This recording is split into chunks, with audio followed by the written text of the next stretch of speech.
آگے ہم لوگ بڑھتے ہیں۔ نمبر 7،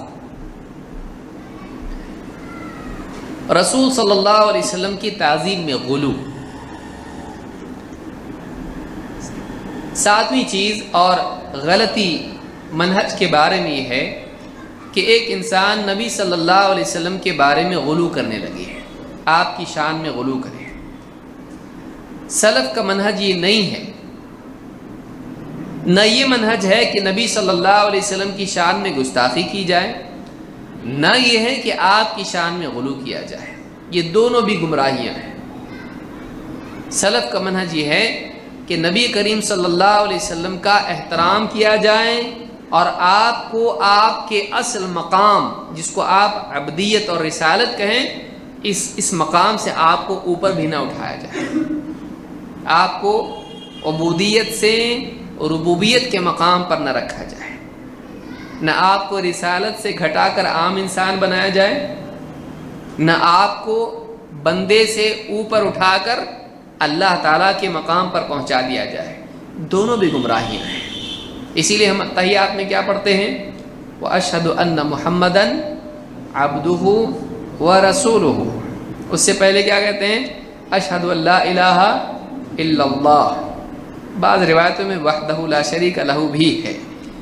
أَشْهَدُ أَن لَا إِلَٰهَ إِلَّا اللَّهُ وَأَشْهَدُ أَنَّ مُحَمَّدًا عَبْدُهُ وَرَسُولُهُ۔ میں گواہی دیتا ہوں اس بات کی، پہلے اللہ کی توحید کی گواہی ہے، نبی سے پہلے اللہ کی بات آئی، پھر میں گواہی دیتا ہوں کہ اللہ کے نبی محمد صلی اللہ علیہ وسلم کیا ہیں؟ عبدہ و رسولہ، اللہ کے بندے ہیں اور اللہ کے رسول ہیں۔ یہ دونوں چیزیں ہم کو یاد رکھنا چاہیے۔ ایک حیثیت آپ کی ذاتی ہے اللہ کی نسبت سے، اور ایک حیثیت آپ کی مخلوق کے اعتبار سے ہے، آپ کے منصب کے اعتبار سے۔ آپ کا اللہ سے معاملہ کیا ہے؟ آپ اللہ کے بندے ہیں۔ اسی لیے آپ دیکھیے قرآن میں کئی جگہ پر اللہ نے فرمایا سبحان الذی اسری بعبدہ، پاک ہے وہ ذات جو اپنے بندے کو راتوں رات لے گیا، معراج۔ تو اور کئی مقامات پر اللہ نے کہا تو ارأیت الذی ینہی عبدا اذا صلی، یا اور جگہ پر بھی اللہ نے کہا وَإِن كُنتُم فِي رَيْبٍ مِّمَّا نَزَّلْنَا عَلَىٰ عَبْدِنَا۔ تو اللہ تعالیٰ نے کئی مقامات پر نبی صلی اللہ علیہ وسلم کا تعارف کیا عبد، بندہ، کیونکہ اصل انسان کی زندگی کا مقصد بندگی۔ تو ایک حیثیت اللہ کے اعتبار سے، اللہ کی نسبت سے ہے، وہ کیا ہے؟ آپ بندے اللہ کے، اللہ رب ہے، اللہ معبود ہے اور آپ اللہ کے بندے ہیں۔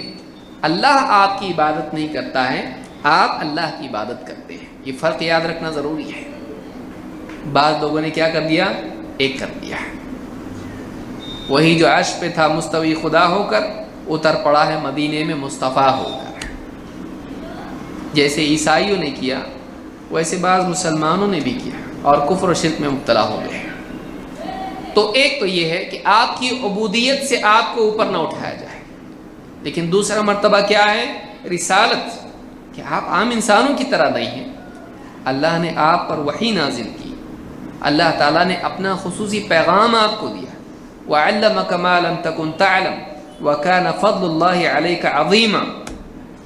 اللہ نے کہا کہ اللہ نے آپ کو وہ سکھایا جو آپ نہیں جانتے تھے، اور آپ پر اللہ تعالیٰ کا بڑا فضل رہا ہے۔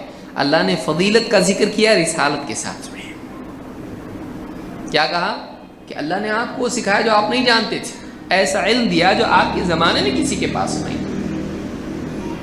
لِتُنذِرَ قَوْمًا مَّا أُنذِرَ آبَاؤُهُمْ فَهُمْ غَافِلُونَ، تاکہ ایک ایسی قوم کو آپ ڈرائیں جن کے باپ دادا کو نہیں ڈرایا گیا تھا، خبردار نہیں کیا گیا تھا، وہ غافل پڑے ہوئے ہیں، سب غافل تھے، کسی کو نہیں معلوم تھا۔ اللہ نے سارے بندوں میں سے، انسانیت گمراہی کے اندھیروں میں پڑی ہوئی تھی، ساری انسانیت میں سے اللہ تعالیٰ نے محمد رسول اللہ صلی اللہ علیہ وسلم کو چنا اور آپ کو وہ علم دیا جو کسی کے پاس نہیں تھا۔ اقرأ بسم ربک الذی خلق، خلق الانسان من علق، اقرأ وربک الاکرم الذی علم بالقلم، علم الانسان ما لم يعلم۔ انسان کو سکھایا جو نہیں جانتا تھا، جس میں آپ خود شریک ہیں۔ آپ کو اللہ نے وہ سکھایا جو آپ نہیں جانتے تھے۔ ما کنت تدری ما الکتاب ولا الایمان، آپ کو نہیں معلوم تھا ایمان کیا ہے، آپ کو نہیں معلوم تھا کتاب کیا ہے، ہم نے آپ کو بتایا ولیکن جعلناہ نورا، لیکن یہ علم، یہ وحی نور بنا کے آپ کو دیا گیا ہے۔ وحی کا علم نور ہے جو نبی صلی اللہ علیہ وسلم کے قلب پر نازل کیا گیا ہے۔ یہ بہت بڑا علم ہے جو اللہ نے آپ کو دیا۔ رسالت آپ کو اللہ نے دی، پیغام دے کر بھیجا بندوں کے پاس، جاؤ خبردار کرو۔ قم فانذر، کھڑے ہو جائیے، لوگوں کو بتائیے، ڈرائیے، خبردار کیجیے۔ وربک فکبر، آپ اپنے رب کی بڑائی بیان کیجیے لوگوں کے سامنے۔ یا ایھا الرسول بلغ ما انزل الیک من ربک، اے رسول آپ کے رب کی طرف سے جو آپ پہ نازل ہوا ہے پہنچائیے لوگوں تک۔ تو یہ دو مقام ہیں، ایک بندگی کا مقام یا جس کو آپ کہیں عبودیت، اور دوسرا رسالت۔ ان دونوں کو جمع کرنا یہ آپ کی شخصیت کے کمال کے اعتبار سے ہے۔ اللہ کے بندے اور لوگوں کی طرف بھیجے گئے رسول ہیں۔ ایک اپنی ذاتی زندگی کے اعتبار سے اللہ سے آپ کا تعلق، نماز پڑھنے والے، اسی لیے آپ نے کیا کہا، آپ اتنی لمبی نماز پڑھتے تھے، پاؤں میں ورم آتا تھا، لوگوں نے آپ کو مشورہ دیا آپ اتنا مجاہدہ کیوں کرتے، آپ کی تو مغفرت ہو چکی ہے۔ کہا افلا احب ان اکون عبدا شکورا، کیا میں اللہ کا شکر گزار بندہ نہ بنوں؟ بندہ، پرسنل تعلق اللہ سے آپ کا کیا ہے؟ بندگی، اللہ کے آگے جھکنے والے، اور بندوں کی نسبت سے آپ کا کیا معاملہ ہے؟ رسول، آپ کو کام دیا گیا ہے، آپ کی زندگی کا ایک مقصد ہے۔ قل ھذہ سبیلی ادعو الی اللہ، اے نبی آپ کہیے یہ میرا راستہ ہے، میں لوگوں کو اللہ کی طرف بلاتا ہوں۔ رسالت، پیغام بری، یہ دونوں پہلو آپ کی زندگی کے جو آپ کی شان